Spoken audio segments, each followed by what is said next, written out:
Packaging and storing of formulated feeds. Let's go with the packaging. Fish feed is generally in pellet form, and it is recommended to use fully automatic granule packaging machine. Commercially, the feed is packed in 25 to 500 kilograms of bags.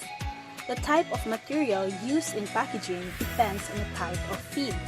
Super sack, heat-sealed bags, sewed bags, and valve-filled bags are used in dry feeds, while bulk totes and drums, containers, bottles, and gallons are used for liquid feeds.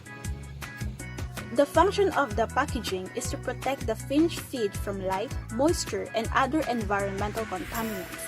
Together with the labeling, it should tell the farmers the identity of the manufacturer and the type of feed it is. And now, it's time for storing.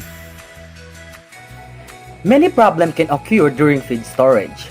Some deterioration is inevitable. Thus, ingredients should be stored for as short as period as possible, and compounded feeds used quickly, especially in tropical conditions. The method of the storage depends on the type of the ingredients. Now let us proceed with the vitamins. Their volume is usually small because their inclusion rate is low. Storage space is not a normally limiting factor. It should not be mixed with minerals before storage. It should be kept in manufacturer's containers or in airtight light-proof containers. They should not be kept in sunny room, but it must be kept in a coolest place, preferably under air conditioning. Stocks should be turned over at least every 6 months.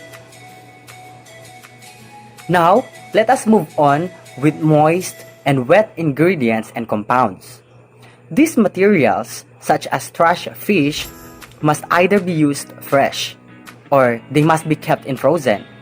Large quantities of wet materials like this requires a plate freezer unless you already have that kind of facility. Once frozen, this type of ingredient can be stored in a cold store. The temperature of the cold store should not be higher than negative 20 degrees Celsius, preferably below 30 degrees Celsius.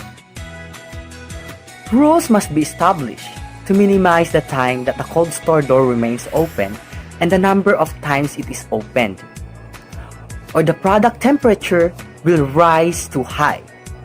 If access to plate freezing facilities run by specialists is unavailable, so small quantities of wet materials can be frozen in cold store. Next is dry compounded feeds.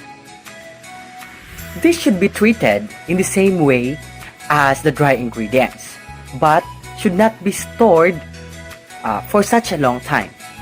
Mixed feeds are more prone to damage than individual ingredients. This is because of interactions between different ingredients and because of cross-contamination with insects and fungi. Mixed feeds, which have undergone on heat treatment during production, such as steam pelleting, store better than mixtures because many of the damaging factors will have been destroyed.